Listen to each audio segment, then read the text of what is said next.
Hello, and welcome to Decentering White Women, a journey to self-empowerment.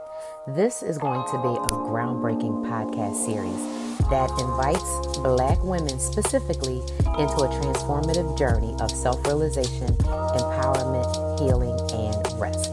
My name is Vonda Page. I am a 35 plus year experienced professional in the area of technology, leadership advice, and I have more than 40 plus years in relationships with white women and girls. And this podcast is specifically designed to help Black women understand the necessary work of decentering white women and whiteness in our lives. And what I want to say is this series is more than just a series of conversations. It's more than just, enlightening people to understand why we need to decenter white women, but it's also a movement. So I am so glad you're here. Right now I'm planning on 8 initial episodes. We'll see how it goes. And I'll add a few more if y'all want to hear them. But what I want to say, just kind of as a little introduction to the overall podcast series, that in wake of a very traumatizing professional year for me, I mean, literally I'm going on about 35, 36 traumatizing professional years, in just some profound challenges, right, that have just epitomized how hard it is to be a Black woman in a predominantly white space. And it doesn't really matter what that space is. It doesn't matter whether that space is a workspace, a school space, a community space, a volunteer space. Maybe you signing up after school to work with your, hand out orange slices at soccer or, basketball, whatever it is. When you as a Black woman are either the one and only, or maybe it's just you and your family or you and one other Black person, your well-being is always at issue. It's always at issue. And what I learned in the last, I would say 8 years, but more so the last 6 to 8 months, and the last 8 weeks more specifically, is how dangerous it is for us as Black women to put ourselves in white spaces, and specifically to put ourselves in spaces with white women when it's more than one of them at a time. And one of the lessons for me is that my work going forward with white women is only going to be one-on-one. Because what I have learned is that for my mental health and my mental well-being, I can't be in a group with them because of the lying and the manipulation and the deceit and the coercion and the backbiting. Like, literally, it's just too much. And I am in recovery mode. I'm in rest mode. Rest is my word for 2024. And I am going to be focusing on getting my rest, because when I tell y'all, I have been traumatized and wounded by white women at work and in personal relationships. And even the most, I think, severe has been for those who I have helped. And know I've helped them, but just to be like used and abused. And I wanted to talk in this podcast too, y'all, about why these things even happen. Because at the end of the day, right, I did not have to engage with white women. I did not have to bring on white clients, right? I could have just kept my work among Black clients. But the thing is, I wasn't really figuring out how to meet new Black women. And then I had like 4 really horrible experiences with 4 Black women that I met recently over the last 2 years. And so like I've been really wounded, and it's caused a lot of challenges, mental health challenges, financial challenges, emotional challenges, physical challenges, that I am now going to focus on my rest 100%. So what that means is that my work that I'm doing with any of my clients that I have who are white women, they know who they are. I'm only working with them one-on-one. Every other new person that I'm working with, whether it's going to be through Results Mentorship, whether it's going to be through the Black Women X Co-op, or whether it's going to be through Unleash Empathy, either way, right, that work is going to be done with the focus on empowering Black women to claim our power, to claim our healing, and to procure our rest. Because nobody is going to give it to us. They've already demonstrated that to us. They've already demonstrated that to us. So it is time for Black women to decisively decenter white women from our lives. And this is crucial if you work in DEI, diversity, equity, inclusion, if you work in education, if you work in social justice, if you work in politics. Those are the 4 sectors: DEI, education, social justice, and politics, where the presence and influence of white women is so overwhelming and detrimental, but yet those are the places where Black women are there, showing up the most, trying to kill it, trying to do a great job, trying to make change. And what y'all don't realize is that you are being white woman while you're there. You are being manipulated, you're being abused, you're being gaslit. And depending on how much, you're putting at risk for your own self, right? You might even not realize the level of approval, access, acceptance, allowance that you're trying to get in your proximity to white spaces. And so, right, this series is going to get into it. So I'm going to tell y'all, right, there's going to be, like I said, basically 8 episodes. So episode 1 is going to be about how we got here. I'm going to break that down, my personal journey. We'll see, we might need to break that into 2. Then we're going to really get into the ways to do this work. The ways to decenter white women is to, number 1, acknowledge whiteness. That is the first thing you have to do. And that is very hard as Black people, and specifically as Black women. It's hard for us to acknowledge whiteness, meaning acknowledge what whiteness means to us, how it shows up in us, how it impacts us, right? So we have to identify it, right? And we have to be able to take an internal look, right, at how we've internalized whiteness for ourselves. We have to be introspective about that whole thing. And then we have to decide how we want to integrate unlearning whiteness, right? But it's all about what is that omnipresence looks like, right? And if you work around white people, okay, it looks like code switching. If you work around white people, it looks like you only can say certain things, you only can do certain things, you can't be too smart, you're managing up, you're doing all these white people tactics that just basically means, hey, mammy, sit down and do what the hell we tell you. Take this money and be glad about it and don't complain about shit, right? That has to happen. That's acknowledging whiteness. It just is what it is. We know what it is. So this part, we're going to talk about how you recognize and understand it in your life, at work, at home, whatever. And then we're going to talk about strategies for getting out of it, right? What is that process of acknowledging and how do you become empowered in it? Then we're going to talk about assessing your safety. So I always am going to talk about the dangers of white women because I have so many stories, y'all. I have so many stories. And I'm going to go backwards, right, with the how we got here. And I'm going to talk about the story for, like exactly how I was like, okay, I have to write this book. I've been talking about how women need to decenter men. They're not listening to me tell them that. And now I'm like, okay, well, since white women won't listen to anything, which I now have the 100% proof, right, based on what they have done to me. And this was, like I said, again, people I trusted, people I brought in. I gave discounts to people because they couldn't afford the tuition, and did all of this stuff to try to really help people with their real shit because it was very easy to see people really need help, right? And me and Tammy had already talked about how, you can give person a class and it could be the best training, but if they don't have something to reinforce it. But I just did not realize that my lack of healing around white women and putting myself in these martyrdom, dangerous white women spaces was going to have such a negative impact, on, how everything went. But at the same, time, I am so grateful for the lesson that I learned. That's one of the things about me. People who know me, know that like I'm all about learning. I tell Tammy and my daughter and people who know me, they know I'm about learning. Learning is my high. Learning is my spirituality. Learning is my drug. Learning is my thing that I'm not going to give up.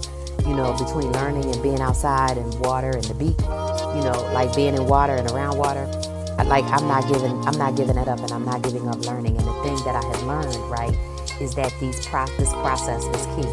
So the first is acknowledge whiteness and how it show up in you, and then start to empower yourself around it. The second is assess your safety.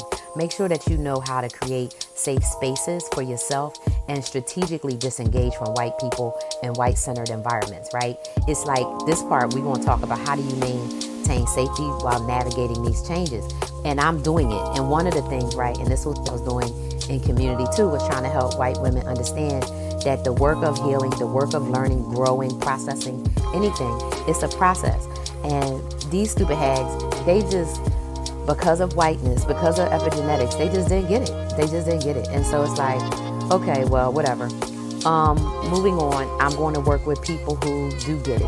And I'm going to run this campaign on decentering white women, especially for women in DEI, education, politics, and, them executive level people working in business, social justice and that. Because at the end of the day, you're out here doing work with both your hands tied behind your back and blindfolded because everybody is working against you. Everybody is working against you. Every single person is working against you. So the next step is to accept this challenge, right? So we're going to talk about the resilience that we already have to accept this challenge of dealing with them, trying to disengage, trying to decenter. So we're going to talk about strategy so you can stay committed, right? And be effective in while you have to go through all of this, because it's just a lot of bullshit. It's too much. It's too much. So how do we do it? One of the strategies is addressing the wounds. Addressing the wounds. So I'll use myself as an example. The wound that I have is my mother. It starts, all our wounds, right? They start in childhood. So my first set of wounds, it really starts with my mother. My mother did not nurture me at the very youngest age. She did not create those bonds and ties. She pawned me off on babysitters, my grandmother, my aunts, to be watched and cared for, and used the excuse of working even when she didn't need to use the excuse of working. And so as I got older, like younger child, like, school age, like first, second grade, my mom started being physically, verbally abusive to where I started remembering the things. And I would fight back and stand up for myself. And then she would be physically abusive. And then later in my childhood, my stepfather was assaulting me. I was assaulted by my stepbrother. I was assaulted by a boy in the neighborhood later. Like literally different things happened over time. And it all began with those parental wounds. And so when you can start to address and heal, right, in the process of that, especially those in the context of interactions with women and white women, that's going to be a game changer. So because I had mother wounds, right, it was very easy for me to get into abusive relationships with white women because my mom abused me up literally until 2018. Now, the type and the way the abuse happened over time, it definitely shifted, right? Because she wasn't hitting me and cussing my ass out by the time I was 17, because I was like, bitch, I will fuck you up. But she was verbally and emotionally manipulating me and other stuff, right? And then there was other psychological abuse and things like that. And then literally it wasn't until I started really doing my own deep work after 2018, 2019, that I started realizing how deeply impacted I was by all of the abuse that I suffered, right? And a bunch of domestic violence, meaning just getting your ass beat for domestic chores and different stuff. So addressing those wounds has been just critical for me just to develop as a person. And it's critical in decentering whiteness and white women. And I'm going to talk more about that. The next is building new narratives. That's all about like creating and embracing how you center your own experiences, your own wants, your own needs, your own desires as a Black woman. Centering that.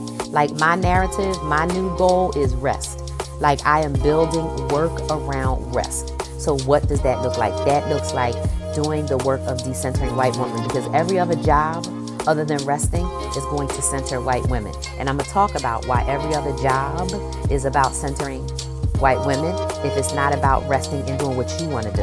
And then what does your rest look like? Well, first it looks like healing my body.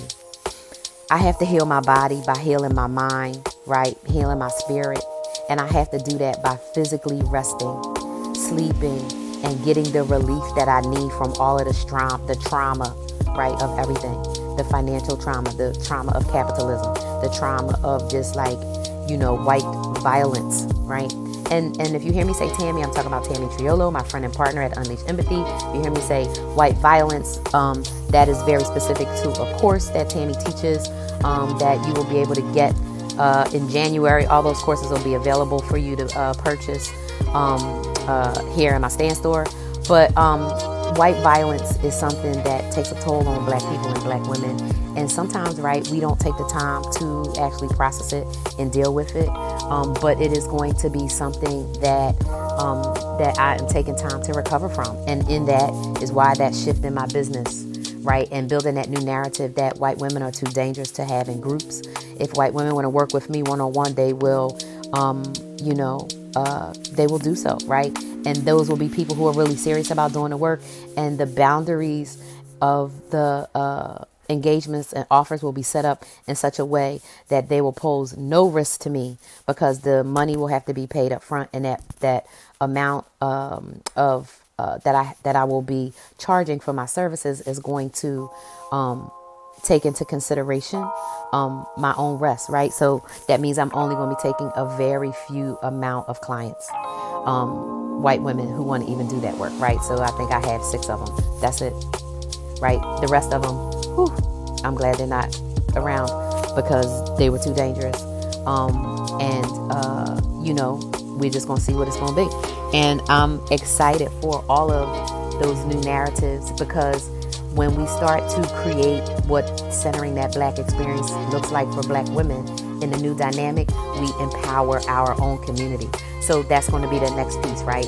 Empowering community engagement and just talking about what it really looks like and feels like as we do it. Because when we decenter white women and only focus on us, man, we get to see all this beauty, all this creativity, all this collective ways to move forward. Like when I think about all the things that I was trying to do inside of the Unleash Empathy community, which was like 90% white women, I'm like, man, why was I going to waste this on those people when white women haven't never done anything for us ever as Black women? They haven't. And then these women who literally was paying me pennies, thought they was doing something for me. And then when I needed to take sabbatical because of everything that I've been going through, I got zero empathy. And then they all took their pennies away. They all took their toys away. Some people were giving me $30 a month, $50, whatever. There was a person that agreed to pay for a bunch of different people. So they were giving me $100 a week. It still wasn't hitting anything. But then I had to go back and realize, right? It wasn't about them trying to pay for the service they was getting. They was just doing this because it was making them feel good. It wasn't about them understanding the value of what they were getting. And they didn't have any value or care for me. But it wasn't personal because they don't have any value and care from themselves. And it was like, darn it, Vonda. Again, you already knew that. How did you miss that? Well, guess how we missed it? I missed it because we don't see the world as it is. We see the world as we are. And I'm the person that saw all these white women who were so hurt, so broken, so torn, right? Coping. And I wanted to help them heal so bad that I sacrificed my own fucking business, that I sacrificed how I ran my business because I wanted to help other people, because I didn't think that they were playing me. I didn't think that they were the whole time plotting and scheming, trying to figure out how to build their own communities on WhatsApp or Patreon or whatever. I wasn't thinking that they were like plotting and scheming to shit talk me and, try to pull my business down and, make sure that I have a bad financial problems or whatever. Like, I just didn't realize that it was like that. And it's because, again, we don't see the world as it is. We see the world as we are. When you do the Unleash Empathy classes, that's going to be the one thing you find out. Tammy talks about that so expertly, but it's really about how we don't see the world as it is. We are always looking through the lens of ourselves, and how everybody is a fragment of us pushed out, right? And so knowing that, right, when I'm looking at other people, I'm seeing the deep down good in them. Yeah, I saw some pain. I saw some heartache in them. But I saw like these people that I thought was like these great people. Well, damn, here I go again. I was looking at me. I was seeing the part in them that was reflected in me. I was seeing me reflected in them because I'm giving in my impact way.